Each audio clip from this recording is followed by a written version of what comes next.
Assalamualaikum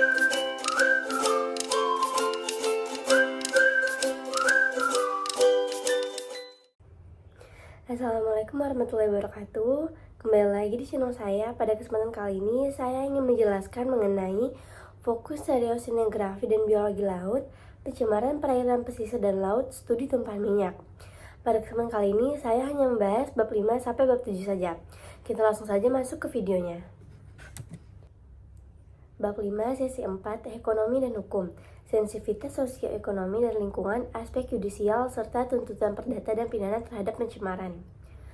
5.1 refleksi tentang indikator kerentanan garis pantai terhadap pencemaran hidrokarbon. Pendekatan geografis digunakan untuk menganalisis dampak tumpahan minyak di garis pantai. Hasil studi ini membantu menjawab aspek hukum antara pencemar dan karbon.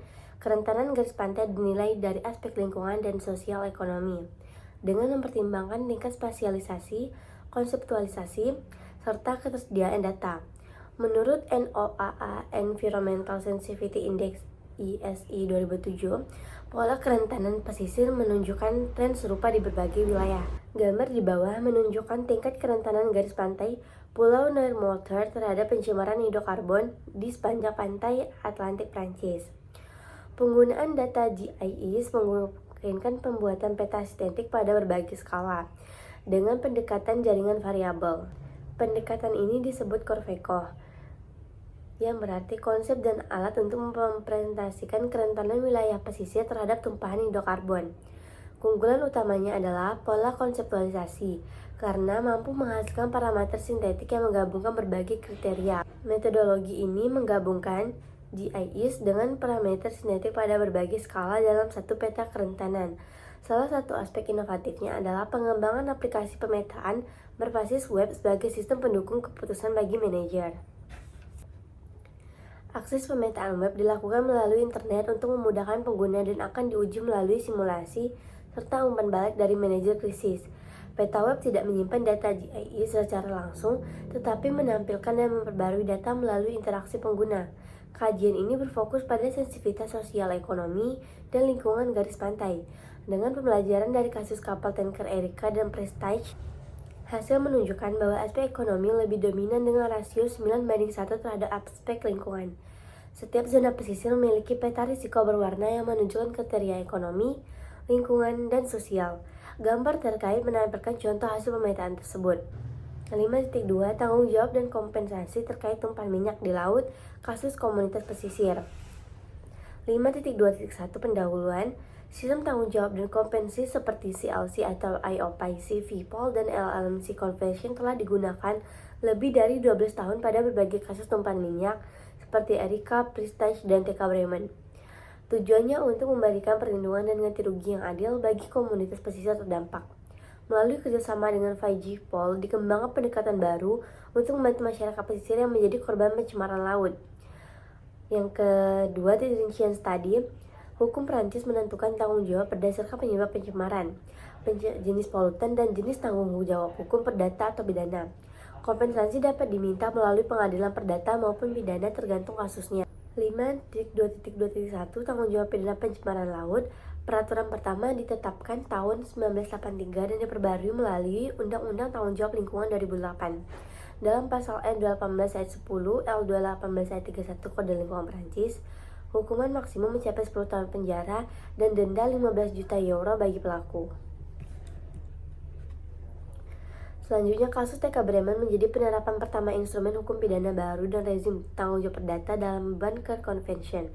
Ilmu pengetahuan berperan penting menyediakan alat militer untuk mendukung kebijakan hukum. Tanggung jawab perdata pencemaran laut tujuannya adalah memberikan kompensasi atas kerusakan akibat pencemaran tidak disengaja. Sistem ini mengikuti CLC atau IOPC VPOL dengan 3 tingkat. Yang pertama, pemilik kapal dengan asuransi, dana kompensasi 1992 dari perusahaan penerima minyak. Yang ketiga, dana tambahan tahun 2003, dan keempat, tantangan masih ada pada kerugian ekonomi dan perlindungan lingkungan. Selanjutnya, diskusi tentang tanggung jawab perdata dan pidana. Tanggung jawab atas pencemaran laut dan hidrokarbon diatur oleh hukum nasional dan konferensi Marpol 1973 yang telah direvisi setelah kecelakaan Exxon Valdez 1992 serta Erika dan Prestige 2005. Korban pencemaran dapat mengajukan klaim ke IOVC People, baik individu, perusahaan, maupun komunitas. Dewan IOVC menilai klaim dan dapat menolak yang tidak masuk akal.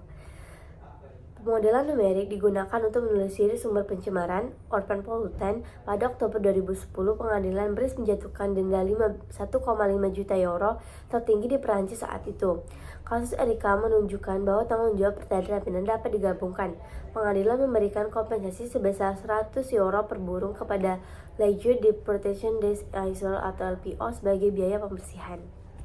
Lanjut bab 6, yaitu diskusi meja bundar 2, ringkasan dampak kimia dan biologi, ekonomi dan hukum, sesi 3 dan 4. Di sini topik yang dibahas ialah pembahasan berfokus pada penentuan bobot indikator lingkungan, sosial, fisik, dan ekonomi, serta kemungkinan adanya unsur politik dalam penetapannya. Penelitian penyebaran kimia pesisir menggunakan proyek nasional Clara dan Mayharcha.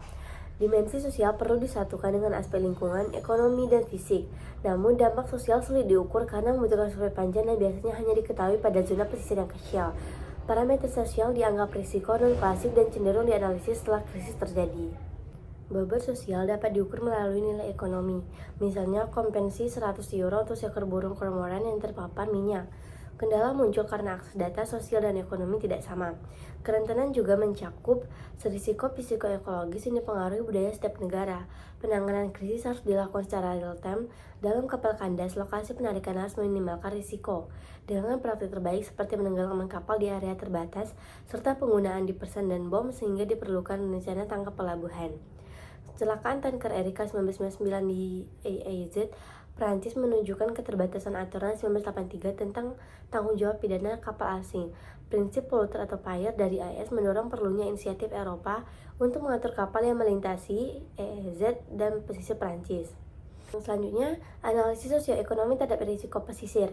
Pembahasan menyoroti pentingnya daerah atau pelabuhan terlindung dalam menghadapi bencana di wilayah pesisir.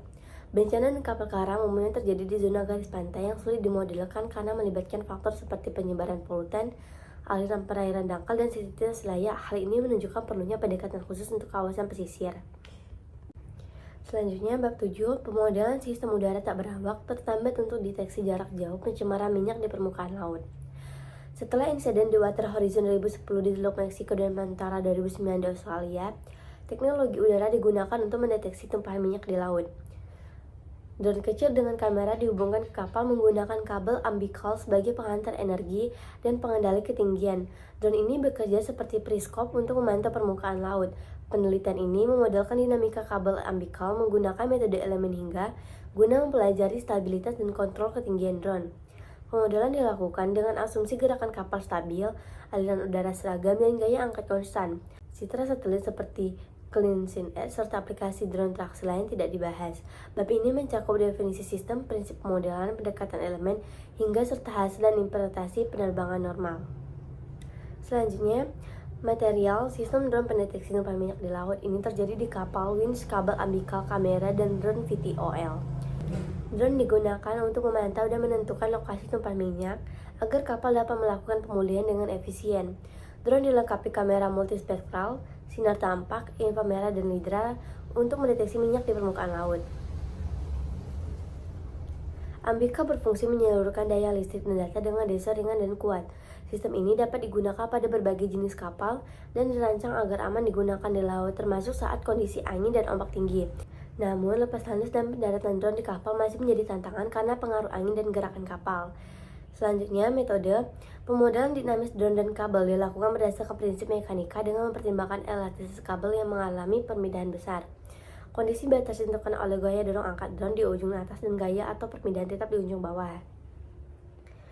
Gaya eksternal meliputi tekanan aerodinamis dari angin dan gaya berat drone serta kabel. Gaya internal terdiri atas gaya angkat dorong dari baling-baling, tegangan elastis kabel, dan gaya winch dasar. Koefisien hambatan aerodinamis dianggap koefisien dan dihitung dari sudut antara arah angin dan posisi kabel. Selanjutnya, pendekatan permasalahan. Jaring elemen hingga atau Finlet elemen mesh digunakan untuk mendekati bentuk geometris permasalahan. Selain itu, skema integratis waktu digunakan untuk memperkirakan solusi translane. Saat kabel umbilical sepenuhnya digunakan dalam fase penerbangan normal, formulasi jaring elemen hingga bersifat Lagrangian di mana setiap node dan elemen mewakili bagian fisik dari kabel tersebut. Saat lepas landas atau pendaratan, kabel dibagi menjadi dua bagian. Yang pertama bagian terbang, dan kedua bagian meluncur vertikal dalam sumur virtual di dekat kapal. Formulasi ini digambarkan pada gambar di bawah. Formulasi Eulerian-Lagrange menghindari panjang 0 pada elemen gaya dengan asumsi jarak sangat kecil antar node winch. Selama take-off node menjadi bebas bertahap saat keluar dari virtual well menghasilkan aproksimasi saat kabel tidak vertikal. Selanjutnya, konvergensi finite element pertama ditampilkan hasil dengan ukuran finite element yang semakin kecil untuk memperkirakan konvergensi numerik.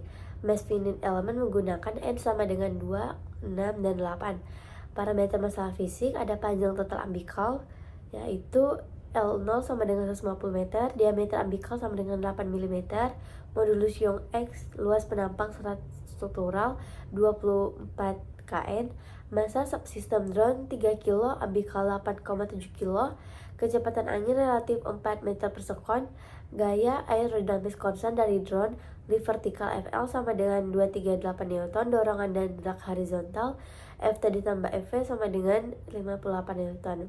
Kondisi awal ambikal vertikal sepenuhnya terentang dengan tegangan 0 di atas winch. Simulasi berlangsung 30 detik cukup untuk mencapai steady state, kapal tetap diam secara vertikal. Selanjutnya, validasi analitik. Kasus ini menggunakan take-off vertikal drone dengan asumsi angin 0 dan drag horizontal 0. Trajektori drone hanya tergantung pada altitude Z. Model ini digunakan untuk rollout kontinu ambikal, di mana panjang ambikal mempengaruhi massa sistem. M sama dengan M0 ditambah M lin dikali Z dengan M0 sama dengan massa drone konstan, dan M lin sama dengan massa ambikal persatuan panjang dan panjang ambikal yang terentang sama dengan altitude drone. Persamaan dinamis yang menggambarkan pergerakan drone adalah, kalian bisa lihat saja di layar.